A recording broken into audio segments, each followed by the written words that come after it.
तो गाइस कैसे हैं आप सभी लोग। ऑनलाइन स्टडी फॉर यू के चैनल में आप सभी का स्वागत है। आज हम नया चैप्टर लेने जा रहे हैं दैट इज ट्रिग्नोमेट्री यानी त्रिकोणमिति। क्लास 10th का लेने जा रहे हैं। इसमें सबसे पहले हम बेसिक समझेंगे, उसके बाद फर्दर हम ट्रिग्नोमेट्री के जो मेन कॉन्सेप्ट्स होते हैं, ट्रिग्नोमेट्री में जो कैलकुलेशंस होती है उनको कैसे सॉल्व करते हैं उसको स्टार्ट करने से पहले सबसे पहले बेसिक समझाएंगे। तो बेसिकली आप यहाँ पर 4-5 ट्राइंगल्स देख सकते हैं। सो बेसिकली ट्रिग्नोमेट्री का हम यूज करेंगे। एक तो 90 डिग्री एंगल होगा ही होगा हमेशा, यानी एक तो सीधा होगा जो परपेंडिकुलर है ना, एक पैरेलल और परपेंडिकुलर दो लाइंस होंगी है ना, ये 90 डिग्री का एंगल होगा। और उसके साथ साथ एक उनको टच करने वाली, उन दोनों रेखाओं को या दोनों लाइंस को टच करने वाली एक दूसरी लाइन होगी जो उस पर लेट जाएगी और एक ट्रायंगल बना लेगी। तो बेसिकली ये क्या हो जाएगा, हमारा एक त्रिभुज हो जाएगा। इनमें आप देख सकते हैं हर जगह पे 90 डिग्री 90 डिग्री है। तो बेसिकली इनको मैंने चित्र को क्यों बनाया आप सोच सकते हैं, इसलिए बनाया क्योंकि ट्रिग्नोमेट्री में हमें पता है लंब कर्ण आधार आते हैं। फर्दर आगे इसका यूज होगा तो लंब कर्ण आधार आएंगे। तो बेसिकली सबसे पहले हमें पता करना आना चाहिए कि भाई लंब कौन सा होता है, आधार कौन सा होता है, कर्ण कौन सा होता है। अगर आप यही नहीं पता कर पाएंगे तो आप कुछ नहीं कर पाएंगे। तो सबसे पहले हम ये फाइंड करना देख लेते हैं या सीख लेते हैं कि कैसे लंब आधार कर्ण फाइंड किया जाता है। तो बेसिकली हम कोई थीटा है 90 डिग्री है ना, तो ये तो पता होना चाहिए कि 90 डिग्री के जस्ट सामने वाली जो लाइन होती है, जो भुजा होती है, उसको क्या कहते हैं, साइड होती है, उसको हम कर्ण कहते हैं। क्या कहते हैं, कर्ण कहते हैं। क्या कहते हैं, कर्ण कहते हैं। और जो एंगल थीटा है या कोई भी एंगल होगा 30 डिग्री 20 डिग्री मैंने थीटा मान लिया है ना, तो उसके जस्ट सामने वाली होगी लंब। क्या होगी, लंब। यानी मैंने बताया 90 डिग्री के सामने वाली कर्ण होगी और थीटा के सामने वाली लंब होगी। और थीटा जिस भुजा पे बना हुआ होगा वो क्या हो जाएगी, आधार, बेस, यानी जिस आधार पे ही बना हुआ है, बिना इस आधार के। तो आधार क्या होता है, बेसिकली आधार होता है कि उसकी नींव को कहते हैं। तो बेसिकली थीटा इसी नींव के स्टार्ट से ही तो हो रहा है, इसी पे बना हुआ है। अब इसमें देखें, इसमें ये 90 डिग्री है ना और ये थीटा है। तो मैंने बताया था थीटा के जस्ट सामने वाली भुजा क्या होती है, लंब होती है। जैसे इसमें बताया था ये थीटा है या कोई कोण है, उसके सामने वाली लंब होती है। तो ऐसे ये थीटा, इसके सामने वाली क्या हो जाएगी, ये ए बी। क्या हो जाएगी, ए बी। ये क्या हो जाएगी, हमारे पास लंब हो जाएगी गाइस। क्या हो जाएगी, लंब। क्या हो जाएगी, लंब। और मैंने बताया था कि थीटा जिस भुजा पे बना हुआ होता है, लेटी हुई भुजा है ना, तो वो क्या हो जाती है, आधार होती है। जैसे ये थीटा जिस पर बना हुआ है वो आधार थी, इसमें बीसी आधार हो जाएगी। क्या हो जाएगी, बीसी आधार हो जाएगी। और ऑब्वियसली लास्ट वाली बच रही है वो कर्ण होगी जी। एक तो ये तरीका होता है कि 90 के सामने वाली, और एक ही होता है कि सबसे बड़ी भुजा कर्ण होती है। अब इसमें देखो, इसमें थीटा मैंने यहां दे दिया, क्या थीटा ये दे दिया, एंगल ये है। तो मैं पूछूं कि इसमें लंब क्या है, तो गाइस ये लंब नहीं होगा। पूछो क्यों, क्योंकि मैंने बताया था जो एंगल होता है उसके सामने वाली भुजा, तो ये सामने थोड़ी आ रही है, तो इस पे बनी, ये तो जिस पे बना हुआ है वो वाली है, आधार है ये। तो सामने वाली क्या हो जाएगी, ये हो जाएगी, इसके जस्ट सामने ही आ गई। तो ये क्या हो जाएगा, हमारे पास लंब हो जाएगा। क्या हो जाएगा, लंब। क्या हो जाएगा, लंब। हाँ गाइस, अगर थीटा ये होता तो लंब ये हो जाता, लेकिन अभी थीटा ये दे रखा है तो इसके सामने वाली लंब हो जाएगी, है ना। और थीटा जिस भुजा पे बना हुआ है वो क्या हो जाएगी, आधार हो जाएगी। आधार हो जाएगी, क्या हो जाएगी, आधार। आप सोच सकते हैं भाई इस पर भी तो बन रहा है, लेकिन गाइस 90 के सामने होगी ना, तो ये तो ऑब्वियसली कर्ण होगी, है ना। तो बाकी दूसरी वाली देखेंगे तो ये आधार हो जाएगी। अब देखो इसमें ये थीटा दे रखा है, क्या दे रखा है, ये थीटा। इसमें थीटा दे रखा है, क्या दे रखा है, ये थीटा दे रखा है। तो इसको देखो, इस थीटा के हिसाब से इसके सामने वाली ये हो गई, सामने ये क्या हो जाएगी, हमारे पास लंब हो जाएगी। क्या हो जाएगी, लंब। और ये सबसे बड़ी भुजा या 90 के सामने वाली ये क्या हो जाएगी, कर्ण हो जाएगी। और जिस पर बना हुआ है वो क्या हो जाएगी, आधार हो जाएगी। आई होप आपको ये समझ में आ रहा होगा और बड़ी आसानी से समझा रहा हूँ, तो आपको समझ में आना चाहिए। अगर नहीं समझ में आ रहा हो तो कमेंट करके बताइए। तो आप इसमें देख सकते हैं ये थीटा यहाँ पे, क्या थीटा यहाँ पे। तो मैं पूछ इसमें लंब क्या होगी, तो गाइस लंब होगी थीटा के सामने वाली। ये दोनों को छोड़ के, जिसमें बना होता है उनको छोड़ के बाकी जो बच रही है वो, तो इनको छोड़ के बाकी कौन सी बच रही है, ये हो जाएगी। इसको क्या कहते हैं, वाई जेड। क्या, वाई जेड। ये क्या हो जाएगी, ये हो जाएगी लंब। क्या हो जाएगी, लंब हो जाएगी। और 90 के सामने या सबसे बड़ी भुजा मुझे दिख रहा है, तो ये क्या हो जाएगी, कर्ण हो जाएगी। बाकी जिस पे बना हुआ है वो क्या हो जाएगी, आधार हो जाएगी। Is it clear. आधार क्या है, आधार एक्स वाई हो जाएगी। इज इट क्लियर, यहाँ तक समझ में आया। ये समझ में आना जरूरी है क्योंकि इसके बाद अभी मैं पाइथागोरस। सो गाइस, अब हम पाइथागोरस थ्योरम के बारे में बताएंगे क्योंकि पाइथागोरस थ्योरम का काफी यूज होगा इस चैप्टर में। तो बेसिकली आपको समझ में आ गया कर्ण कैसे पहचानते हैं, आधार लंब क्या होता है ना। थीटा के सामने लंब, इस पर बना आधार और सबसे बड़ी भुजा कर्ण होती है। तो बेसिकली पाइथागोरस थ्योरम हमें कहती क्या है, प्रूव हम नहीं कराएंगे क्योंकि प्रूव जरूरत नहीं पड़ेगी हमें, इसमें प्रूफ नहीं पूछते, हम सीधे डायरेक्ट उसकी थ्योरम जो है कि स्टेटमेंट समझते हैं। क्या कहता है कि स्टेटमेंट कहता है कि जो कर्ण का स्क्वायर होता है ना, कर्ण का स्क्वायर यानी जो ये सबसे बड़ी भुजा होती है उसका स्क्वायर कर देंगे, उसको 2 बार मल्टीप्लाई कर देंगे। तो उसका स्क्वायर किसके इक्वल होता है, उसका स्क्वायर इक्वल होता है लंब के, यानी इस भुजा के स्क्वायर और इस भुजा के स्क्वायर को दोनों को ऐड कर देंगे, उसके बराबर होता है, यानी लंब स्क्वायर। क्या, लंब स्क्वायर प्लस आधार स्क्वायर प्लस आधार स्क्वायर, ये हमारी क्या है, पाइथागोरस थ्योरम। यानी जो ये बड़ी भुजा है उसका स्क्वायर, स्क्वायर है guys, that is equals to लंब स्क्वायर, यानी ये वाली भुजा का स्क्वायर प्लस ये वाली भुजा का आधार स्क्वायर, ये हमारे पास है पाइथागोरस थ्योरम कहती है। तो बेसिकली सब, इसलिए मैंने जो पुराने वाले 5-6 बताए थे जिससे आपको पहचान में जाए कर्ण लंब आधार क्या होता है। अब इसके बाद में अब स्टार्ट होगी हमारी ट्रिग्नोमेट्री, दैट इज लाल बट्टा कक्का sine theta cos theta tan theta cosec cos सेक। तो अब हम समझते हैं बेसिक ट्रिग्नोमेट्री को। सो गाइस अब आ जाते हैं लाल बट्टा कक्का पे। तो बेसिकली गाइस ये बेसिक फॉर्मूला है, सबसे बेसिक और बहुत इंपॉर्टेंट, क्योंकि इससे 100% कहता हूं, मैं कह रहा हूं कम से कम एक क्वेश्चन 100% आएगा, बोर्ड एग्जाम हो चाहे किसी भी एग्जाम, अगर ये चैप्टर तुम्हारे सिलेबस में होगा तो, जैसे फॉर एग्जाम्पल हाफ ईयरली में अगर होगा तो पक्का इससे आएगा, नहीं हुआ तो बात अलग है, वरना अगर जो ये टॉपिक होगा तो होगा। तो एल गाइस ये याद रख लेना, लाल यानी LAL बट्टा कक्का यानी के ये बेसिक फॉर्मूला लाल बट्टा कक्का। तो बेसिकली अब एक बार मैं इसको और लिख देता हूं, फिर बाद में समझाऊंगा क्यों लिख रहा हूं ये।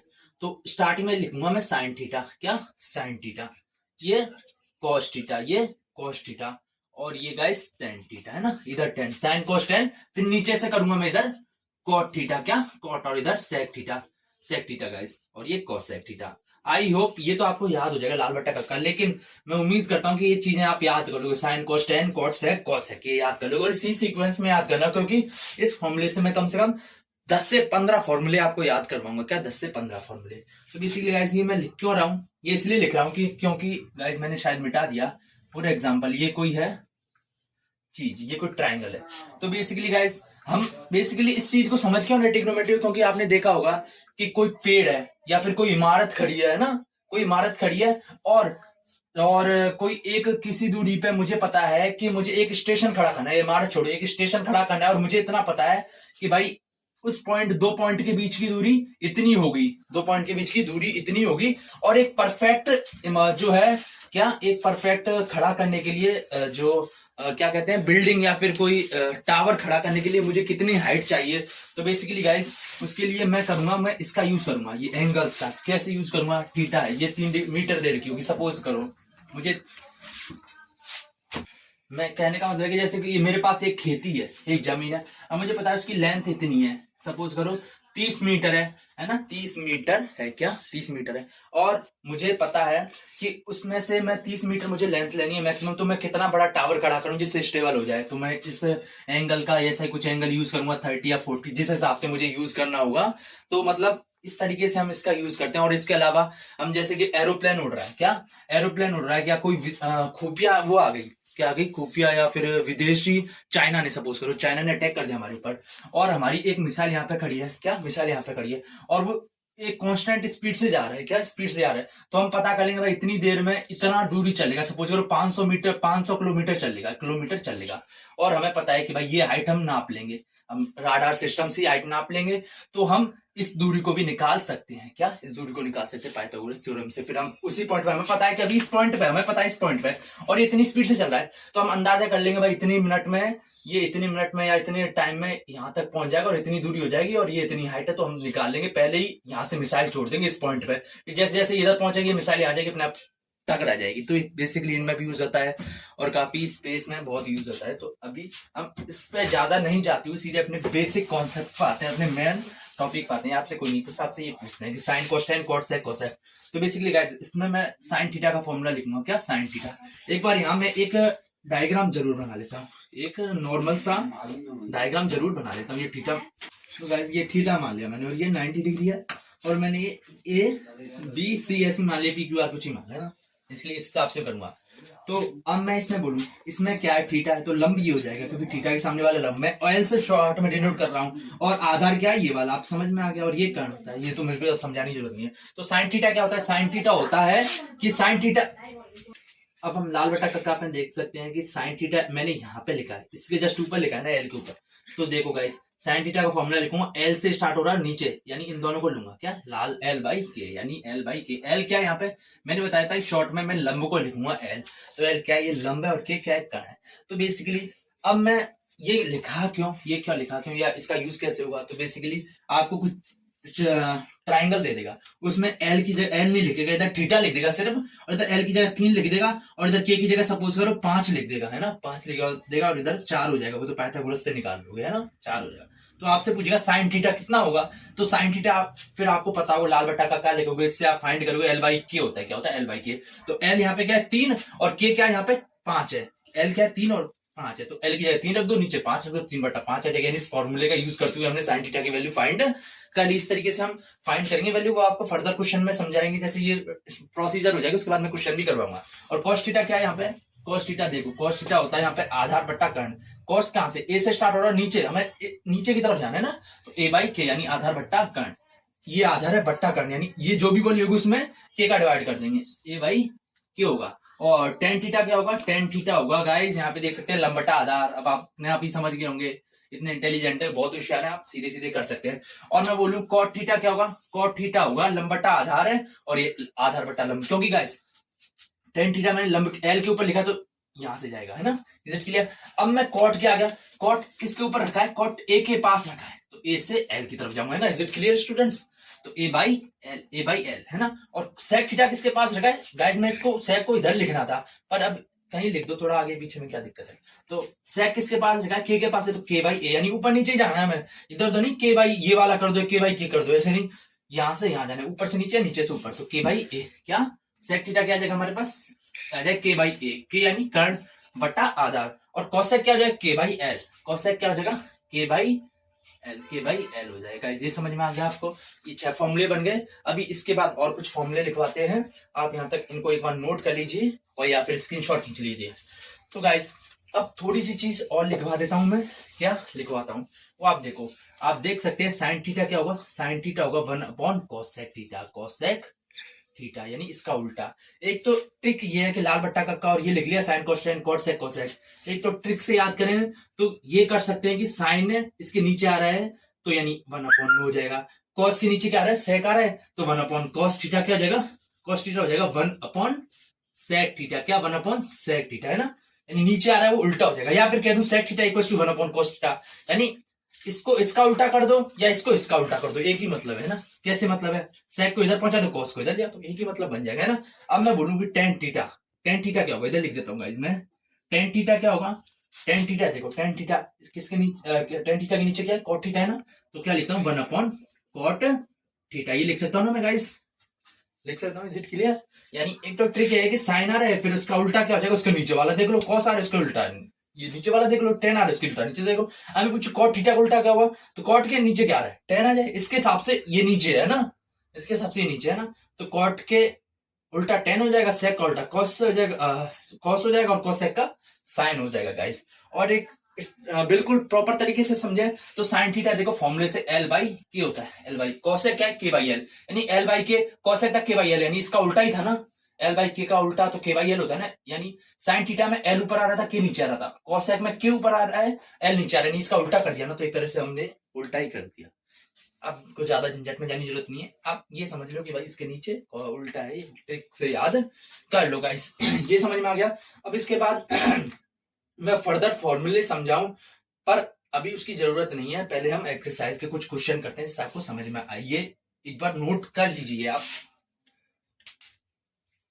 सो अब क्वेश्चन नंबर 1 देखते हैं। आपको एक ट्राइंगल दे रखा है, इसमें एक 90 डिग्री है ना, इसकी साइन कॉस टेन वाले में एक 90 डिग्री होगा, और आपको ये दे रखा है थीटा, क्या दे रखा है, कोई थीटा दे रखा है, सिर्फ एंगल दे रखा है ना, एंगल दे रखा है, और आपको पूछा है कि इस ट्राइंगल में ये क्या है, थीटा के हिसाब से क्या हो जाएगी, लंब हो जाएगी, एल शॉर्ट में डाल देता हूं मैं, ये हो जाएगी लंब, और ये क्या हो जाएगी आधार हो जाएगी गाइस, है ना, और ये क्या हो जाएगी कर्ण। अब आपको समझ में आ गया होगा, क्योंकि थीटा के सामने लंब जिस पर बना है वो आधार और सबसे बड़ी कर्ण हो जाएगी। तो आपसे पूछा है कि sin theta cos tan cot sec cosec, यानी जो सभी के सभी त्रिकोणमितीय अनुपात है ना, इसको या तो मैं ऐसे लिख सकता कि find the value of all trigonometric functions, या फिर लिख सकता था कि मैं सभी त्रिकोणमितीय अनुपात ज्ञात कीजिए, या फिर मैंने ऐसे लिख दिया कि sin cos tan cot sec cosec, अलग इन सबकी वैल्यू फाइंड करनी है। तो बेसिकली मुझे पता है कि साइन थीटा क्या होता है, साइन थीटा लाल बट्टा का आप देख सकते हैं, साइन थीटा होता है लंब बट्टा कर्ण, ऊपर से नीचे है ना, लंब बट्टा कर्ण होता है, तो यहाँ पे लंब ये रहा, कर्ण ये रहा। अब मुझे पता है कि वैल्यू फाइंड करने के लिए मुझे लंब बट्टा कर्ण यानी लंब की जगह एल की जगह लंब की जगह लंब की वैल्यू रखनी पड़ेगी, कर्ण की जगह कर्ण की वैल्यू। मुझे कर्ण की वैल्यू तो पता है कि 13 मीटर है, पर मुझे लंब की नहीं पता, यहाँ पे कुछ नहीं देर का है ना, कुछ नहीं देर का, लेकिन मुझे आधार देर का है। तो बेसिकली गाइस मुझे एल की वैल्यू चाहिए यानी लंब की वैल्यू चाहिए, तो मैं क्या करूंगा, मैं पाइथागोरस थ्योरम यूज करूंगा। क्या करूंगा, पाइथागोरस थ्योरम। तो पाइथागोरस थ्योरम से मुझे पता है कि जो कर्ण का स्क्वायर होता है वो क्या होता है, लंब का स्क्वायर प्लस आधार का स्क्वायर, यानी जो सबसे बड़ी भुजा होती है उसका स्क्वायर इक्वल्स टू इसका स्क्वायर प्लस इसका स्क्वायर। Is it clear. कर्ण मुझे 13 देर का है, क्या 13 स्क्वायर, दैट इज लंब मुझे पता नहीं है, उसको मैं एल ही मारूंगा, एल स्क्वायर प्लस आधार मेरे पास 12 देर का है, 12 का स्क्वायर। जब मैं इसको फर्दर करूंगा तो 13 का स्क्वायर 169 होता है और एल स्क्वायर प्लस इसका होता है 144 होता है ना। अब मुझे वैल्यू क्या चाहिए, एल की वैल्यू चाहिए। तो गाइस हमें इक्वेशन दे रखी है और हमें जिसकी वैल्यू फाइंड करनी हो तो उसको एक तरफ ले लेते हैं, बाकी सबको दूसरी तरफ कर देते हैं। तो गाइस मुझे एल स्क्वायर इसके साथ 144 और आ रहा है, तो मैं दूसरी तरफ भेज दूंगा, क्या दूसरी तरफ। तो 169 ये प्लस है तो दूसरी तरफ जाएगा तो माइनस हो जाएगा, minus 144 that is L square. Is it clear. जब सब्सट्रैक्ट करूंगा तो क्या वैल्यू आएगी, इसकी आएगी 25, आप खुद कर सकते हैं। तो एल स्क्वायर 25 आएगा तो एल क्या आ जाएगा, √25। आप सोच रहे हो इस तरफ क्या आ गया, इस तरफ लिखो उस तरफ लिखो, ज्यादा फर्क नहीं पड़ेगा ना। तो एल क्या आ जाएगा रूट, क्योंकि स्क्वायर हटेगा तो रूट लगता है। तो मुझे पता है √25 होता है, ये 5 की वैल्यू होती है, क्या होती है 5, किसकी होती है 5 का अंडर, सॉरी गाइस 25 का वर्गमूल या अंडर रूट क्या होता है 5 होता है। तो एल की जगह मैं क्या लिख सकता हूँ, मैं लिख सकता हूँ 5 लिख सकता हूँ, क्या लिख सकता हूँ 5 मीटर। अब मेरे पास सारे आ गए, अब मैं सीधे सीधे निकाल दूंगा। मुझे पता है साइन थीटा क्या होता है गाइस, फॉर्मूले से देख के बताओ, एल बाई के लंबटा कर्ण, लंब मुझे पता है कितना है 5 और कर्ण कितना है 13, तो साइन थीटा की वैल्यू क्या आ जाएगी 5/13। और पूछो गाइस कॉस थीटा क्या होगा, ये सीधे सीधे क्वेश्चन पूछ लेते हैं, कई बार पूछे हैं और बच्चे फिर भी गलत करके आते हैं। आपको अब गलत नहीं होना चाहिए, कुछ भी हो जाए। कॉस थीटा क्या होता है, देखो आधार बट्टा कर्ण, क्या आधार बट्टा कर्ण गाइस, आधार बट्टा कर्ण क्या है, आधार मेरे पास 12 देर का है, कर्ण 13 देर का है, तो 12/13, 12/13। और टेन थीटा गाइस क्वेश्चन देख के वो फॉर्मूला देख के बताओ क्या है, लंब बटा आधार l by a, l by a. लंब कितना है मेरे पास, देखो 5, आधार कितना है 12, तो क्या हो जाए 5/12, 5/12। अब कॉट थीटा क्या है, कॉट थीटा, कॉट थीटा एक तो मैंने बताया था, कॉट थीटा क्या होता है टेन थीटा का उल्टा होता है। देखो सॉरी गाइस, इधर टेन की जगह इधर कॉट आएगा है ना, कॉट इसके नीचे आ रहा है ना कॉट, तो इसका उल्टा होगा, टेन का उल्टा कॉट होगा ना। तो ऐसे 10 का उल्टा कर दो ना 12/5 हो जाएगा, 5/12 तो ऊपर का नीचे, नीचे का ऊपर कर दो है ना उल्टे में, है ना। एक तो ये होता है, एक होता है सीधे फॉर्मूले से कर लो भाई, आधा बट्टा लंब क्यों माथा पची करो, आधा बट्टा लंब, आधार मेरे पास 12 लंब 5, तो 12/5, आधार की जगह 12 लंब की जगह 5। अब क्या बच रहा है, अब बच रहा है सेक थीटा, क्या सेक थीटा, क्योंकि कॉट तक हमने निकाल ली। सेक थीटा देखो आप कर्ण बटा आधार, क्या कर्ण बटा आधार, तो कर्ण आप देख सकते हैं यहाँ पे 13 देर का है, आधार देर का मेरे पास 12, तो कर्ण बटा आधार होता है, क्या होता है फॉर्मूला लिख लेता हूँ सबसे पहले। कर्ण की जगह में कर्ण की वैल्यू रख दूंगा, आधार की जगह में आधार की वैल्यू रखूंगा, ये कर्ण सेक थीटा का गया। और कॉसेक थीटा की वैल्यू क्या होगी, कॉसेक थीटा होता है कर्ण बट्टा लंब होता है। कर्ण मुझे पता है, आप देख सकते हैं 13 है और लंब कितना है 5 है, तो क्या हो जाएगी कॉसेक थीटा की वैल्यू होगी। इस तरीके से मैंने सारे ट्रिग्नोमेट्रिक फंक्शन निकालिए गाइस, ये समझ में आ गया हो तो आप थम्स अप कीजिए, लाइक मारिए, सब्सक्राइब कीजिए और शेयर कीजिए, क्योंकि बड़ी मेहनत से वीडियो बनता है, बड़ी आसानी से नहीं। सो आप यहाँ तक समझ में आ गए। अगर कहीं भी डाउट हो तो पूछ लीजिए, हमें ये वाले फाइंड करने थे। हमें पता है लंब कर्ण आधार कर्ण ये सब फॉर्मूलों में जरूरी होते हैं, तो हमें 2 दे रखे थे, हमने तीसरा निकाल लिया पाइथागोरस थ्योरम से, उसके बाद तो सीधे फॉर्मूले में वैल्यू पुट करते गए, आंसर हमारा आते गया। अब नेक्स्ट क्वेश्चन लेते हैं। इस तरह क्वेश्चन आपको सारे हो जाने चाहिए, क्योंकि 12/5 है, सपोज करो इधर 13 की जगह सपोज करो कुछ नहीं दे, इधर दे दे हमारे पास सपोज करो 8 दे दे और इस तरफ 6 दे दे, है ना। बाकी सारे ट्रिग्नोमेट्रिक फंक्शन पाइथागोरस निकालेंगे तो इधर 10 आ जाएगी वैल्यू, फिर बाकी सब एल बाई के बाई एल कर आके आप सारी वैल्यू निकाल लेना। अब एक दूसरे तरीके का सेम टू सेम क्वेश्चन लेते हैं guys, just a second for आप बने रहिए हमारे साथ, ये फॉर्मूला यहीं पे बनाए रहेंगे, क्योंकि ये फॉर्मूले का यूज बहुत ज्यादा तो पता नहीं पर होगा बहुत। तो गाइस क्वेश्चन नंबर 2 आप देख सकते हैं, क्वेश्चन नंबर 2 में दे रखा है साइन थीटा, क्या साइन थीटा ही ले लेता हूँ, चलो साइन थीटा दे रखा है हमारे पास 3/5 दे रखा है, 3/5। तो हमसे पूछा है कि cos theta, sin cos tan theta, cot theta, है ना, सेक थीटा और कोसेक थीटा और कोसेक थीटा, ये इनकी वैल्यू याद कीजिए। मैं सारी इसलिए निकाल रहा हूँ तो कोई जरूरी नहीं क्वेश्चन में सारे के सारे पूछे, आपसे पूछ ले साइन थीटा 3/5 है तो याद कीजिए कॉट थीटा कितना होगा, लेकिन मैं सारे बता देता हूँ जिससे अगर कोई सा भी पूछ लो तो आपको दिक्कत नहीं हो। तो बेसिकली गाइस एंगल दे रखा है, आप सोच रहे होंगे अभी तो हमने चित्र के हिसाब से उसमें चित्र में लंब कर्ण आधार पहले उस चित्र के हिसाब से हमने निकाले थे, क्योंकि आपको पता है cos थीटा क्या होता है, आधार बट्टा कर्ण होता है। क्या होता है? आधार बट्टा कर्ण होता है। अब हमें cos थीटा निकालने के लिए आधार भी चाहिए, कर्ण भी चाहिए, लेकिन इधर तो कोई चित्र वित्र कुछ दे नहीं रखा ट्राइंगल का, हम कैसे आधार कर्ण निकालेंगे? तो गाइस उसमें हम इस चीज का यूज करेंगे। क्या इसका यूज करेंगे? तो सबसे पहले हम एक रफ डायग्राम बना लेंगे इसका, ट्राइंगल का। क्या? ट्राइंगल का। आप यहाँ पे देख सकते हैं, हम कहीं भी ए बी सी मान लिया। क्या? ए बी सी मान लिया है ना, ये 90 हो जाएगा। आप कैसे भी बनाए, एक को 90 ले ले और किसी को भी एक थीटा एंगल ले ले, इधर ले लो चाहे इधर ले लो, मैं इधर लेता हूँ, इधर आसानी पड़ती है ना। ये क्या हो जाएगा, मुझे पता है लंब हो जाएगा, है ना, थीटा के सामने लंब, जिस पे बनाए वो हो जाएगा आधार, सबसे बड़ी भुजा कर्ण हो जाएगी। इतना डिनोट कर लिया। अब इसके बाद हम इस चीज का यूज करेंगे जो इसमें दे रखा है ना, साइन थीटा। साइन थीटा 3/5 दे रखा है, और साइन थीटा मुझे पता है क्या होता है, लंब बट्टा कर्ण। क्या होता है? मुझे पता है साइन थीटा लंब बट्टा कर्ण भी होता है, लंब बट्टा कर्ण। तो लंब कितने के बराबर है? 3 और कर्ण 5 के बराबर है। तो लंब क्या है, उसकी जगह 3 रख दूंगा, कर्ण की जगह में 5 रख दूंगा। अब देखो अगर मैं साइन थीटा निकालू तो क्या होता है, लंब बट्टा कर्ण होता है, तो लंब की जगह 3 रखूंगा और कर्ण की जगह 5, तो 3/5 ही आएगा। इसीलिए गाइस क्या करना है, हमें जो ट्रिग्नोमेट्रिक फंक्शन दे रखे जैसे साइन थीटा 3/5 है, और मुझे पता है कि साइन थीटा लंब बट्टा कर्ण भी होता है, तो लंब बट्टा कर्ण भी होता है और वो 3/5 के बराबर भी है, तो ऑब्वियसली लंब 3 होगा और कर्ण 5 होगा, जब तो 3/5 हो रहा होगा। Is it clear? समझ में आया? अब सपोज करो मेरे पास दे रखा होता cos थीटा, सपोज करो दे रखा होता 4/5 दे रखा होता है ना, 4/5 दे रखा होता। तो गाइस cos थीटा मुझे पता है आधार बट्टा कर्ण होता है, फॉर्मूले से आप देख सकते हैं। तो मुझे पता है भाई कर्ण तो आधार 4 हो जाएगा और कर्ण 5 के बराबर हो जाएगा। जब भी तो आधार 4 होगा, जब भी तो आधार की जगह 4 रखेंगे, कर्ण 5 होगा, जब भी तो कर्ण की जगह 5 रखेंगे, जब भी तो 4/5 आएगा। Is it fine? कंपैरिजन कर लेंगे, मतलब हमें cos थीटा की वैल्यू दे रखी होगी, अब उसको लिखेंगे, उसके साथ साथ फॉर्मूला भी लिखेंगे, फिर अगर ऊपर जो आ रहा है वो आधार के, नीचे आ रहा है वो कर्ण के बराबर होगा। Is it clear? समझ में आ गया? सो गाइस अब हमें 3 5 दे रखा है, मुझे आधा नहीं दे रखा, तो मैं पाइथागोरस लगाऊंगा। भाई पाइथागोरस थ्योरम, कर्ण स्क्वायर बराबर लंब स्क्वायर प्लस आधार स्क्वायर। अब इसको समझाने की तो जरूरत नहीं है, आप बहुत समझ गए होंगे। कर्ण क्या है, 5 दे रखा है, तो 5 का स्क्वायर दैट इज 3 का स्क्वायर प्लस आधार का स्क्वायर। 5 का स्क्वायर 25, 3 का 9 प्लस ए स्क्वायर। इसको इस तरफ ले जाऊं, क्यों ले जा रहा हूं मुझे पता है, क्योंकि मुझे ए चाहिए, बाकी सबको उठाना पड़ेगा। तो 25 minus 9 that is a square, या फिर इसको इस तरफ लिख लूं और इसको इस तरफ, फर्क नहीं पड़ता। A square equal to 25 minus 9 that is 16। तो ए क्या हो जाएगा, 4 हो जाएगा, क्योंकि ए स्क्वायर 16 है, दैट मीन्स ए की जगह 4 होगा, जब भी तो उसको स्क्वायर करने पे 16 आ रहा होगा। Is it fine? और एक वो होता है, अगर आपको वर्गमूल निकालना नहीं आ रहा है, क्या वर्गमूल निकालना नहीं आ रहा, तो आप क्या करना, आप लिखना जिसका वर्गमूल निकालना है उसको अभाज्य गुणनखंड करते जाना। उसका 16 है, 16 में सबसे कम 2 का देखने की कोशिश करते, 2 का जा रहा है 8 बार जाएगा, फिर वापस 2 का देखेंगे तो 4 बार जाएगा। क्या 2 चौक 8, भी तो फिर दोगे तो 2 बार जाएगा, फिर देंगे तो फिर खत्म हो जाएगा लास्ट में, है ना। Is it clear? अब इधर जो जो आ रहे होंगे ना, उनमें से 2 सेम आ रहे होंगे ना, उनको तो एक बार लिखना है। क्या एक बार लिखना है? देखो गाइस 2 के जोड़े बना लेना, 2 के जोड़े बना लिया, तो है ना, तो एक तो ये बन गया जोड़ा, एक ये बन गया, तो एक बार जोड़ा बन गया उसको लिख लिया, गुणा अगला जोड़ा बन गया उसको लिख लिया, that is 4। Is it clear?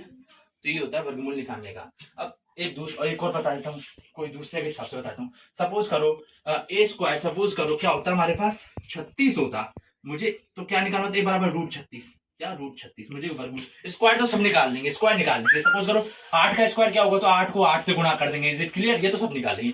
मैंने होता है वर्गमूल निकालने में दिक्कत होती है, तो 36 का ये कैसे निकालेंगे, आप नहीं समझ में आ रहा तो क्या लिखेंगे, अभाज्य गुणनखंड विधि से 36 लिखेंगे, है ना। सबसे पहले 2 से देखेंगे जा रहा है या नहीं जा रहा होगा गाइस, 18 बार जाएगा, 18 दूना 36 होता है ना, 18 से देंगे। कैसे देंगे, अब तो आपको देना ही होता है वो, 2 का 36 से 2 एकम 2, 1 जा रहा होगा नीचे उतारेंगे 16, 2 8 16, तो 18 बार जा रहा है ना, तो 18 जाएगा, वापस 2 से जा रहा है तो 9 आ जाएगा। Is it clear? अब 2 से नहीं जा रहा है, क्योंकि 2 चौक 8, 2 5 10 ज्यादा हो जाता है। 3 से जा रहा है, 3 3 9 और 3 से एक और बार जा रहा है, एक बार। Is it clear? अब मैंने बताया 2 का जोड़ा बना लेंगे। आप ऐसे मत करना इन दोनों को जोड़ा बना लो, नहीं, सेम वालों का जोड़ा बनाएंगे। क्या सेम वालों का, तो एक तो ये जोड़ा बन जाएगा, क्या ये जोड़ा, और एक जोड़ा ये बन जाएगा। तो जोड़े बन रहे हैं उनको एक बार लिखना है, आप नहीं 2 को 2 बार लिख दो, 2 गुणा 2 गुणा 3 गुणा 3 कर दो, नहीं, जोड़ा बनने के बाद एक बार एक जोड़े को एक बार लेना है ना। जैसे अभी आया था ना, अभी 2 के 2 जोड़े बने थे, तो एक जोड़े को एक बार लिखा, फिर अगले जोड़े को उतारा, ऐसे ही इस जोड़े को लिखा, फिर अगला जोड़ा क्या है, अगला जोड़ा ये आ गया 3 बार, तो 2 3 6, तो 6 आंसर आ जाएगा ना। गाइस सपोज करो एक नीचे 7 का और बन रहा होता, नीचे जो 2 बन रहे होते 7 के, तो क्या है करते, फिर 2 एक पहला जोड़ा लिया उतार लिया, फिर अगला जोड़ा गुणा 3, फिर अगला जोड़ा किस कार्य गुणा 7। Is it clear? तो 2 3 6 7 42 हो जाता है ना। ये वर्गमूल होता है निकालने का, बेसिकली आपको आना तो चाहिए था, अगर नहीं आया तो कोई दिक्कत नहीं। तो ये क्या था, ये तो चलो ऐसे ही एग्जाम्पल था। ए बराबर 4 आ गया, ए बराबर 4 आ गया तो ए की जगह मैं 4 रख लूंगा। अब बस cos थीटा क्या है, cos थीटा मुझे पता है आता है आधार बट्टा कर्ण होता है। आप यहाँ पे देख सकते हैं cos थीटा आधार बट्टा कर्ण होता है। आधार मुझे पता है 4 है, कौन 5 है, तो आधार की जगह मैं 4 रख दूंगा, कर्ण की जगह मैं 5 रख दूंगा। और tan थीटा क्या होता है, tan थीटा होता है लंब बट्टा आधार, लंब बट्टा आधार, लंब बट्टा आधार। लंब मुझे पता है 3 है और आधार क्या है 4 है, 3/4। और साइन cos tan, अब अगला है cot थीटा, cot थीटा आधार बट्टा लंब, आधार बट्टा लंब, दैट इज 4/3। आधार मेरे पास 4 दे रखा है, लंब 3 दे रखा है, और sec थीटा क्या है, जस्ट अ सेकंड चलो। तो sec थीटा मुझे पता है कर्ण बट्टा आधार, क्या कर्ण बट्टा आधार, दैट इज कर्ण 5 आधार 4, तो 5/4। और cosec थीटा क्या है, cosec थीटा मुझे पता है होता है कर्ण बट्टा लंब, कर्ण बट्टा लंब, कर्ण 5 लंब 3। तो हमारे पास सारे ट्रिग्नोमेट्रिक फंक्शन आ गए। इसलिए मेन कॉन्सेप्ट यही था, ये समझ में आ गया तो आपके नंबर पक्के हैं। अब मैं थोड़े अच्छे क्वेश्चन और कराऊंगा इससे रिलेटेड। वैसे ये 2 ही सबसे मेन होते हैं, ये 2 तरीके के बताए ना पक्के आते हैं, पर फिर भी आपकी और अच्छी प्रैक्टिस के लिए मैं इससे भी अच्छे क्वेश्चन कराता हूँ जो एक्सरसाइज 8.1 के हैं। सो गाइस, अब थर्ड क्वेश्चन आपके सामने है कि कोई एक ट्राइंगल दे रखा है, ट्राइंगल एबीसी, और उसमें दे रखा है कि जो बी है, यानी जो बी आएगा, एबीसी हम ड्रॉ करेंगे, उसमें ए बी सी लिखेंगे ना, उनमें जो बी आएगा, बी पॉइंट, वहां पे हमारा क्या है, राइट एंगल, यानी समकोण बन रहा है। उसके साथ साथ हमें जो ट्राइंगल है उसकी साइड दे रखी है, ए बी साइड है वो 24 centimetre and b c side 7 centimetre दे रखी है। और हमसे पूछा है, क्या पूछा है, हमसे पूछा है sign A cos A sign C cos सी की वैल्यू में फाइंड करनी है। तो सबसे पहले इस तरीके के क्वेश्चन को करने से पहले हम एक रफ डायग्राम बना लेते हैं ट्राइंगल का। तो बेसिकली इसमें एक समकोण तो बन रहा है, तो एक समकोण त्रिभुज बना लेंगे, यानी राइट एंगल ट्राइंगल बना लेंगे हम, इसमें एक समकोण ले लेंगे ना। इज इट फाइन, मैंने इस तरीके का कुछ बना लिया। अब सो गाइस, हमने एक ट्राइंगल ड्रॉ कर लिया, इसमें एक 90 डिग्री एंगल ले लिया, कोई 90 दे रखा है। अब हमें सबसे पहले लिखना है कि ट्राइंगल एबीसी ड्रॉ कर लिया। अब हमें मार्किंग करनी है, ए कहां लिखूं, बी कहां लिखूं, सी कहां लिखूं। तो सबसे पहले यहाँ पे देखो ट्राइंगल बी, मतलब बी पे क्या है हमारा राइट एंगल है, तो यहाँ राइट एंगल पे हम बी लेंगे, क्या बी लेंगे। अब बाकी कुछ नहीं दे रखा है ना, और किस में क्या लेना है, तो हम सीधे ए इधर भी ले लो चाहे इधर ले लो। मैं सपोज करो इधर ले लेता हूँ, ए बी सी हो गया, ये हमारा क्या हो गया, ये हमारा एबीसी हो गया। और उसके साथ साथ ए बी कितना दे रखा है, ए बी क्या है, ये वाली साइड, ये हमारे पास 24 सेंटीमीटर दे रखी है। इज इट फाइन, मैंने जो है देखो मैथ का क्वेश्चन करने का तरीका होता है कि सबसे पहले स्टेटमेंट को पढ़ो, लंबा आ रहा है तो थोड़ा पढ़ो, उसके हिसाब से अपन इसको सॉल्व करो, फिर अगला पढ़ो उसको सॉल्व करो। जैसे मैंने अभी ट्राइंगल एबीसी इतना बड़ा ट्राइंगल बना लिया, उसके बाद बी पे राइट एंगल है तो बी पे मैंने राइट एंगल बना लिया। उसके बाद 24 सेंटीमीटर ए बी दे रखी है तो मैंने 24 सेंटीमीटर, मैंने ऐसा नहीं एक साथ ही डायरेक्ट करने लग जाऊं, नहीं, मुझे स्टेप बाय स्टेप अपने आप ही समझ में आ जाता है। और बीसी मेरे पास 7 सेंटीमीटर, बीसी क्या ये है, तो ये मेरे पास कितनी दे रखी है, 7 सेंटीमीटर दे रखी है, क्या दे रखी है, दे रखी है। और मुझसे पूछा sign A cos A sign C cos सी, तो मुझे पता है लंब कर्ण चाहिए होगा, क्योंकि साइन है तो साइन थीटा में लंब बट्टा कर्ण होता है, कॉस थीटा में आधा बट्टा कर्ण होता है। मैंने बताया था ना, लाल बट्टा कक्का, एल ए एल बट्टा के ए, ये क्या है, sin cos tan cot, cot ये सेक, ये कॉसेक है ना। इज इट फाइन, तो साइन का तो लंब बट्टा कर्ण, तो मुझे कर्ण चाहिए, तो इसके लिए मैं पाइथागोरस थ्योरम लगाऊंगा। तो भाई पाइथागोरस थ्योरम मुझे पता है लंब, सॉरी गाइस, लंब नहीं होता कर्ण स्क्वायर, यानी सबसे बड़ी भुजा का स्क्वायर इक्वल्स टू इसका स्क्वायर प्लस इसका स्क्वायर, तो लंब स्क्वायर प्लस आधार स्क्वायर होता है। तो कर्ण स्क्वायर मुझे पता नहीं है, वो एज इट इज लंब स्क्वायर, दैट मींस 24 का स्क्वायर, या इसको मान लो कोई एक मान लो, क्योंकि ओवरऑल अगर इसको लंब मानते हैं तो क्या है, पहले इसको लिखूंगा मैं और फिर बाद में 7 का स्क्वायर करूंगा। अगर इसको लंब मानता हूं तो 7 square plus 24 square, overall value का कोई चेंज नहीं होगी। तो ये 7 स्क्वायर हो गया, दैट मींस के स्क्वायर, दैट इज 576 प्लस 49, तो 24 का स्क्वायर 576 होता है। जब इसको फर्दर ऐड करेंगे तो 625 हो जाएगा, के स्क्वायर हो जाएगा। अब इसका अंडर रूट लेंगे, के इक्वल टू, क्योंकि स्क्वायर हटाना में सिर्फ के की वैल्यू चाहिए, तो रूट 625, दैट इज 25 की वैल्यू होती है, 25 की वैल्यू होती है 625। अब ये कैसे निकाला मैंने बताया था, आप 625 को करो, फिर जो जो आए उनका जोड़ा बनाओ, जैसे जोड़े बन रहे हैं उनको एक बार लिखो, एक बार जोड़ा, ये जोड़ा बन गया उसको लिखो गुणा, ये जोड़ा बन गया उसको लिखो, फिर गुणा, एक और जोड़ा बन रहा है उसको करो, तो ऐसे वो हमारे पास वर्गमूल की वैल्यू निकल जाएगी, अंडर रूट की वैल्यू निकल जाएगी। तो हमारे पास ये साइड कितनी आ गई, ये आ गई हमारे पास 25 सेंटीमीटर है हमारी साइड। बस यहाँ तक समझ में आ गया। अब बस मैच खत्म, खेल खत्म, पैसा आजम। साइन ए चाहिए, क्या साइन ए, तो साइन ए मुझे पता है साइन थीटा क्या होता है, लंब बट्टा कर्ण होता है, लंब बट्टा कर्ण। Is it fine, sine theta लंब बट्टा कर्ण होता है। अब ए है तो यानी साइन ए, यानी मुझे एंगल थीटा क्या मानना है, ए वाला लेना है, तो मुझे ए पे जाना है, ये क्या ये वाला लेना है, क्या ये वाला। इसके हिसाब से लंब क्या हो जाएगा, इसके सामने वाली भुजा हो जाएगी। इज इट फाइन, समझ में आ गया। ए दे रखा है गाइस, ए अगर सी दे रखा होता तो फिर मैं इसको थीटा मानता, फिर उसके हिसाब से ये वाली लंब होती है। Is it fine? तो अभी साइन ए दे रखा है तो मैं ए पे पहुंचूंगा, इसके हिसाब से लंब क्या है बीसी है, तो लिखूंगा मैं बीसी, क्या बीसी लिखूंगा अपॉन कर्ण तो ये ऑब्वियसली 25, सॉरी गाइस एसी लिख देता हूँ ना, या फिर अगर बीसी नहीं लिखो तो डायरेक्ट आप 7/25 कर दो, है ना, 7/25 आंसर आ गया। इसे पॉइंट समझ में आ गया। साइन थीटा क्या होता है, लंबटा कर्ण होता है। साइन ए दे रखा है तो ए पे पहुंचा, ए के हिसाब से मुझे लंब ये रही 7 और कर्ण क्या 25, तो लंबटा कर्ण होता है, यानी लंब की जगह 7 रखूंगा और कर्ण की जगह 25 रखूंगा। Is it fine? अब मैं जाऊंगा कॉस ए पे जाऊंगा, क्या कॉस ए, कॉस ए क्या होगा, कॉस थीटा मुझे पता है आधार बट्टा कर्ण होता है, क्या होता है आधार बट्टा कर्ण। अब ए पे कॉस ए दे रखा है तो ए पे पहुंचूंगा, ए के हिसाब से आधार क्या हो जाएगा ये वाला, क्या हो जाएगा ये वाला हो जाएगा, क्या हो जाएगा ए बी, क्या हो जाएगा ए बी जो है ना ये ए बी साइड, ये आधार हो जाएगी। कर्ण मुझे पता है कर्ण तो एसी ही रहेगा, कर्ण तो एसी ही रहेगा, तो ए बी कितना है 24 है और एसी 25 है। Is it fine? Basically cos A that is आधार बट्टा कर्ण, यानी 24/25, ये हमारे पास कॉस ए आ गया। अब साइन सी क्या फाइंड करना है, साइन सी।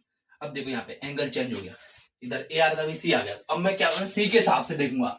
अब इसमें ए पूछा था, ए के हिसाब से पूछा था तो मैं ए के हिसाब से गया था। अब सी दे रखा है तो मैं सी के कॉरेस्पॉन्डिंग जाऊंगा, तो सी के कॉरेस्पॉन्डिंग जाऊंगा तो इसके हिसाब से मुझे पता है साइन थीटा होता है लंब बट्टा कर्ण होता है, तो इसके सी के हिसाब से लंब क्या हो जाएगा ये ए सी हो जाएगा। Is it fine? क्योंकि सामने वाली भुजा लंब होती है, तो ए बी अपॉन ए सी हो जाएगा लंब बट्टा कर्ण के हिसाब से। ए बी कितना 24 और ए सी है 25। Is it fine? समझ में आ गया? नहीं समझ में आ रहा हो तो मैं कमेंट करके बताइए, हम और फर्दर इसको सिंप्लीफाई करने की कोशिश करेंगे। और अब मुझे लास्ट क्या पूछा है, कॉस सी पूछा है। कॉस सी मुझे पता है कॉस थीटा होता है आधार बट्टा कर्ण, और सी है तो मैं सी के हिसाब से जाऊंगा, सी के हिसाब से आधार क्या हो जाएगा ये वाली चीज हो जाएगी बीसी हो जाएगी, क्या हो जाएगी बीसी, और कर्ण क्या है एसी है, कर्ण क्या है एसी, दैट इज 7/25 गाइस। ये हमारा क्वेश्चन ये फिनिश हो गया। नेक्स्ट क्वेश्चन देखते हैं। सो गाइस नेक्स्ट क्वेश्चन में आप देख सकते हैं ये डायग्राम देखा है, पी क्यू आर एक ट्राइंगल देखा है, यहाँ पे ये राइट एंगल है क्यूब है ना, और मुझे इस क्वेश्चन में पूछा है कि जो tan p minus cot R, यानी tan p की वैल्यू में से कॉट आर की वैल्यू घटाएंगे तो उसका मान कितना होगा, find the value of tan p minus cot R. So basically मैं क्या करूंगा, मैं सबसे पहले tan p निकालूंगा इस डायग्राम में से, है ना, और फिर कॉट आर निकालूंगा, फिर tan p की जगह जो वैल्यू आई थी उसको लिखूंगा, माइनस करूंगा कॉट आर करूंगा। Is it fine? मतलब basically tan p minus cot R इसकी वैल्यू चाहिए, तो tan p की वैल्यू रखूंगा इसकी जगह, तो मैं tan p की वैल्यू रखूंगा। सपोज करो 5 आ रही है और कॉट आर की इसको निकालने के बाद सपोज करो 4 आ रही है, तो 5 माइनस 4 करते हैं, दैट इज 1 आंसर आ जाएगा ना। तो मुझे इसका यूज करते हुए tan p की निकालने, कॉट आर की निकालने, फिर मुझे सब्सट्रैक्ट कर देना है। अगर सपोज करो ये होता sin square theta sin square p plus cos square p minus tan square p plus sec p, ये होता सपोज करो, तो मैं क्या करता डायग्राम से साइन पी की निकालता, कॉस पी की, टेन पी की, सेक पी की निकालता, फिर क्या करता साइन पी की जो वैल्यू आती वो तो साइन पी की जगह रखता, फिर इसको स्क्वायर करता। ऐसे कॉस पी की जो वैल्यू आती ना, कॉस पी की जो वैल्यू डायग्राम के थ्रू आती उसको इस जगह पे रखता और उसका स्क्वायर करता, क्योंकि स्क्वायर भी है ना, माइनस करता, फिर टेन पी की जो वैल्यू आती उसको लिखता और उसका स्क्वायर करता, प्लस फिर सेक पी की वैल्यू आती उसका मैं रखता। बेसिकली क्या करते हैं हम इस तरह क्वेश्चन में हम जो जो पूछा होता है उनकी वैल्यू निकालते हैं और उस प्लेस पे हम रख देते हैं और हमारा आंसर आ जाता है। तो guys just a second, I forget to remover. So guys अब देखो tan p minus cot R, तो tan p चाहिए, तो tan p और r दो अलग अलग एंगल आ रहे हैं, है ना, तो मुझे पूछने वाले क्वेश्चन के हिसाब से चलना पड़ेगा, यानी p है तो p के हिसाब से यहाँ पे जाओ। tan p क्या होगा इसके हिसाब से, tan p मुझे पता है tan थीटा होता है लंब बटा आधार, लंब बटा आधार, तो p है क्या है p है, तो p के हिसाब से लंब क्या हो जाएगा ये हो जाएगा क्यू आर, और आधार क्या हो जाएगा ये वाला हो जाएगा, यानी Q R upon P Q. लेकिन मुझे क्यू आर पता नहीं, तो मैं क्या करूंगा पाइथागोरस थ्योरम, क्या पाइथागोरस थ्योरम। मुझे पता है कि कर्ण स्क्वायर बराबर लंब स्क्वायर प्लस आधार स्क्वायर ये होती है ना, इज इट फाइन। और कर्ण स्क्वायर पता चल जाएगा आपको कौन होगा कि पी है ना, तो कर्ण स्क्वायर दैट इज 13 का स्क्वायर है ना, 13 का स्क्वायर, क्योंकि 90 के सामने वाला कर्ण स्क्वायर होता है, 13 का स्क्वायर दैट इज 12 का square plus Q R square, क्योंकि ए स्क्वायर ये मान लिया मैंने। या फिर आप सपोज करो है ना लंब इसको मान लो, क्या इसको मान लो लंब, तो क्यू आर का स्क्वायर प्लस ये 12 का स्क्वायर है ना, ये कोई फर्क नहीं पड़ा ना, आगे पीछे हो गया, प्लस में 2 + 3 करो, 3 + 2 करो, आंसर तो क्या आएगा 5 ही आएगा। तो बेसिकली ये हो जाएगा 169 that is Q R square plus 144। मुझे क्यू आर की वैल्यू फाइंड करनी है, तो मुझे क्या है बाकी उस क्यू आर के साथ जो है सबको हटाना पड़ेगा, तो क्यू आर के साथ 144 है तो दूसरी तरफ पहुंचाऊंगा तो प्लस की जगह माइनस में हो जाएगा, तो Q R square that is 169 minus 144 that is 25 आ जाएगा, और क्यू आर स्क्वायर 25 आ गया तो क्यू आर क्या आ जाएगा 5 आ जाएगा, क्योंकि इसका अंडर रूट लेंगे, तो क्यू आर की वैल्यू क्या आ गई, क्यू आर की मेरे पास आई 5 सेंटीमीटर, बस खत्म। अब तो हो गया। 10p निकालूंगा सबसे पहले। 10p क्या 10p निकालूंगा, वो कितना आएगा? 10p होगा लंब बट्टा आधार होता है, मुझे पता है 10 थीटा होता है, इज इट फाइन? तो 10 थीटा लंब बट्टा आधार होता है। अब 10p है तो p के हिसाब से लंब क्या आ जाएगा? क्यू आर आ जाएगा। क्या आ जाएगा? Q R. और उसके हिसाब से आधार क्या आ जाएगा? ये वाला आ जाएगा, पी क्यू आ जाएगा। Is it fine? ये मैं निकालना सिखा चुका हूँ कि कैसे लंब कैसे आधार निकालते हैं। तो क्यू आर कितना है मेरे पास? 5 है, और पी क्यू कितना है? 12 है। तो ये मेरे पास आ गई 10p की वैल्यू। अब कॉट आर और चाहिए तो कॉट आर की वैल्यू निकालूंगा। क्या कॉट आर? कॉट आर क्या होता है? कॉस थीटा होता है आधार बट्टा लंब होता है। देखो ये रहा कॉट थीटा, ये होता है आधार बट्टा लंब। क्या होता है? आधार बट्टा लंब। तो कॉट आर, अब मैं आर के हिसाब से जाऊंगा, आर के हिसाब से। तो ये पी के हिसाब से देख लिया, लंब ही हो गया और आधार ही हो गया। अब आर के हिसाब से देखूंगा, आर के हिसाब से आधार चाहिए तो आधार ये 5 हो जाएगा। क्या हो जाएगा? 5, यानी क्यू आर। क्या? Q R. और लंब क्या आ जाएगा? आधार बट्टा लंब होता है। लंब क्या है मेरे पास? पी क्यू है। क्या है? P Q. तो देखो सेम ही आ गया। क्या आ गया? सेम आ गया। तो क्यू आर की जगह मैं 5 लिख लूंगा और पी की जगह 12। अब इन दोनों घटाऊंगा तो दोनों सेम है, घटाने के बाद क्या आ जाएगी? वैल्यू 0 हो जाएगी। फिर भी घटा के देख लेते हैं। 10p माइनस कॉट आर चाहिए मुझे, 10p माइनस कॉट आर की वैल्यू चाहिए। तो 10p की जगह मैं क्या लिख दूंगा? 5/12 माइनस कॉट आर की जगह क्या लिख दूंगा? 5/12। दोनों में सेम है, घट जाएंगे तो क्या जाएगा? 0 आ जाएगा। क्या आ जाएगा? 0। कैसे आएगा? एक तो ये होता है कि भाई सेम है, 2 - 2 0 होता है, 5 - 5 0 होता है, 100 - 100 0 होता है। जो भी करो सेम घटा रहे हैं तो 0 होता है। एक है एलसीएम ले लो, 12 आ रहा है, 12 से 12 कट जाएगा, 1 × 5 क्या जाएगा? 5 माइनस 12 से 12 कट गया 1, 1 × 5 करेंगे तो 5, that is 5 - 5 0/12, that is 0 guys. It fine? कैसे आंसर है आप समझ गए होंगे। और एक क्वेश्चन गाइस, इसमें फर्दर एक क्वेश्चन दे रखा है, इसको मैं करा नहीं रहा, ये आपके लिए होमवर्क है, क्योंकि मैंने फर्स्ट क्वेश्चन या सेकंड क्वेश्चन वैसा ही लिया है कि उस क्वेश्चन में है, क्वेश्चन नंबर 5 है, ये घर से होमवर्क है। उस क्वेश्चन में ये दे रखा है कि सपोज करो sin A, just a second guys, question में दे रखा है साइन ए इक्वल्स टू 3/4 है। तो मुझे कॉस ए और tan ए की वैल्यू फाइंड करनी है, कॉस ए की वैल्यू फाइंड करनी है और tan ए की वैल्यू फाइंड करनी है। तो बेसिकली मैंने ये बता रखा है क्या करूंगा। तो मुझे पता है कॉस के लिए आधार कार्ड फंड चाहिए मुझे, इसमें तो कुछ दिख नहीं रहा, पर मैं क्या करूंगा? साइन ए, मुझे पता है साइन ए होता है लंब बट्टा कर्ण होता है। तो मैं एक डायग्राम बनाऊंगा। क्या बनाऊंगा? एक रफ डायग्राम बनाऊंगा। उसके हिसाब से मैं इधर ए मान लूंगा, इधर बी मान लूंगा, इधर सी मान लूंगा। अभी कहीं दे नहीं रखा राइट एंगल कहां पे, तो मैं कुछ ही मान सकता हूँ।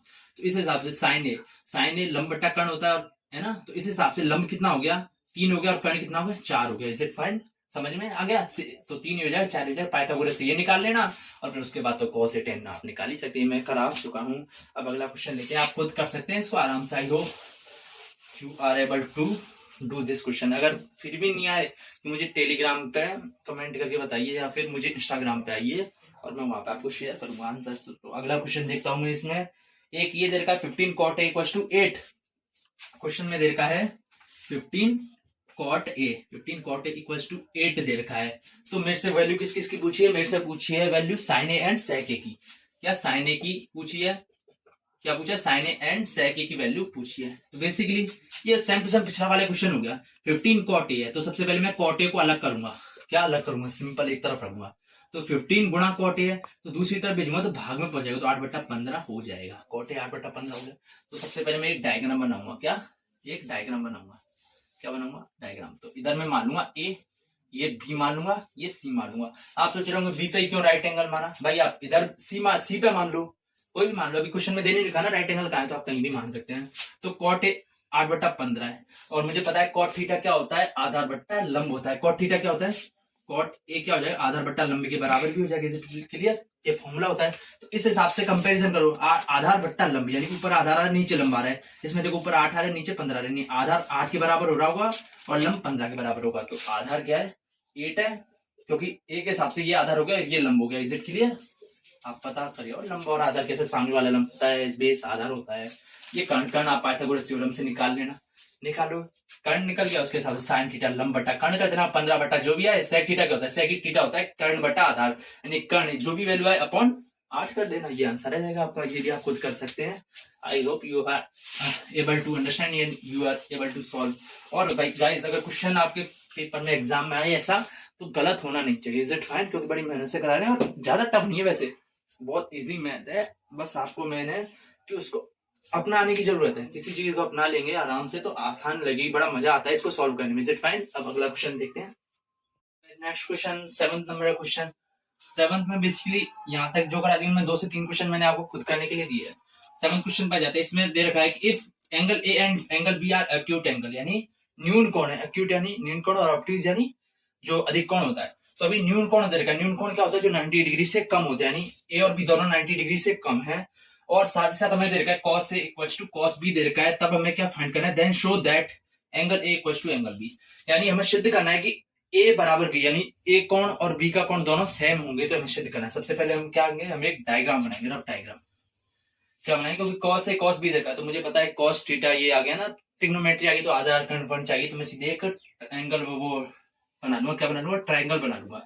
तो अब गाइस अब ये ध्यान रखना पड़ेगा कि ए और बी क्या है, दोनों न्यून कोण है, क्या है, न्यून कोण है, 90 डिग्री से कम है।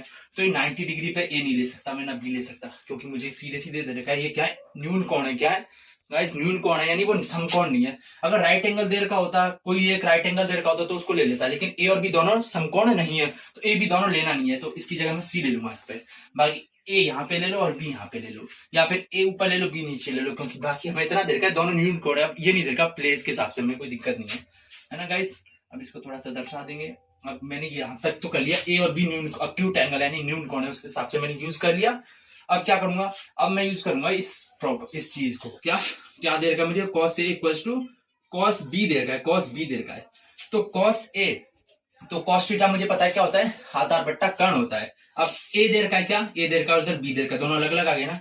तो मैं वापस गाइस वही पुराना अपना कॉन्सेप्ट यहाँ यूज करूंगा, cos A, A पे जाऊंगा, A क्या है यहाँ पे, इसके हिसाब से आधार क्या हो जाएगा, ये वाला हो जाएगा। इज इट क्लियर, समझ में आ गया। तो cos A के हिसाब से cos थीटा होता है आधार बट्टा कर्ण होता है, तो आधार क्या हो जाएगा, AC हो जाएगा, है ना। AC अपॉन कर्ण क्या हो जाएगा, कर्ण तो AB होगा, क्या होगा, कर्ण तो AB ही रहेगा गाइस, कर्ण तो AB ही रहेगा, 90 के सामने वाला कर्ण होता है। अब cos B, cos थीटा मुझे पता है आधार बट्टा कर्ण होता है, लेकिन अब आधार कौन सा हो, कर्ण कौन सा हो, वो हम देखेंगे B पे पहुंच के। B के हिसाब से आधार क्या हो जाएगा, ये हो जाएगा, क्या हो जाएगा गाइस, ये हो जाएगा। आधार समझ में आ गया ना, क्योंकि जिस पे ये बना होता है वो आधार होता है, तो BC हो जाएगा, है ना, BC। और कर्ण तो भाई वही रहेगा, AB होगा। इज इट क्लियर, समझ में आ गया। अब AB से AB दोनों कट जाएंगे, क्या हो जाएंगे, कट जाएंगे। क्यों कट जाएंगे गाइस, ऐसे मत काटो, ऐसा करो कि मुझे है ना AB को इस तरफ भेज देता हूँ, या इसको इस तरफ ले आता हूँ। तो गाइस AB को इस तरफ भेजूंगा, तो इसमें क्या, इस तरफ क्या, इस तरफ भाग की फॉर्म है ना, AC में भाग दे रहे हैं AB का, AC में AB का भाग दे रहे हैं, दूसरी तरफ भेजेंगे तो गुणा में हो जाएगा। इज इट क्लियर, आपको पता है अगर भाग में होता है तो गुणा में पहुंच जाता है, गुणा में होता है तो भाग में पहुंच जाता है। BC upon AB as it is, और AB नीचे भाग में, तो उस तरफ भेजेंगे तो गुणा में हो जाएगा। Is it clear. अब गुणा में और नीचे आ रहा है ना, ये दो गुणा में और नीचे AB आ रहा है, दोनों सेम आ रहे हैं तो कैंसिल आउट हो जाएंगे, आपको पता है। जैसे 2 गुणा 4 हो और नीचे 2 आ रहा होता है, ये कैंसिल आउट हो जाता है, तो आंसर 4 आ जाता है। और वैसे करेंगे तो 4 दूना 8 बटा 2 भी 4 ही होगा।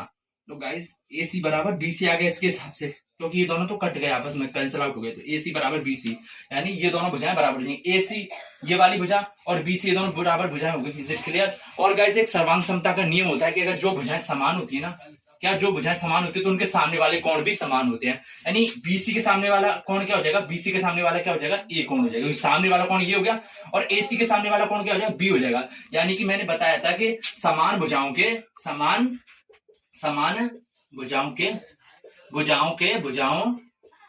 सामने वाले कोण के सामने वाले जो कोण होते हैं, वाले जो एंगल होते हैं, कोण समान होते हैं, क्या होते हैं, समान होते हैं, क्या होते हैं, समान होते हैं। Is it clear. यानी ये दोनों भुजाएं सेम है तो इनके सामने वाले, यानी कोण A बराबर कोण B हो जाएगा, कोण A बराबर कोण B हो जाएगा। कैसे हो जाएगा, इस भुजा के सामने वाला कोण ये हो गया, इसके सामने वाला B हो गया, और मैंने बताया था कि समान भुजाओं के सामने वाले कोण भी समान होते हैं, यानी इसके सामने वाला A, इसके सामने वाला B, यानी ये दोनों भी समान होंगे। तो ये प्रॉपर्टी होती है, ये तो आपको याद होनी ही चाहिए। क्वेश्चन हमारे यहीं पे सॉल्व किया, हमने शो कर दिया।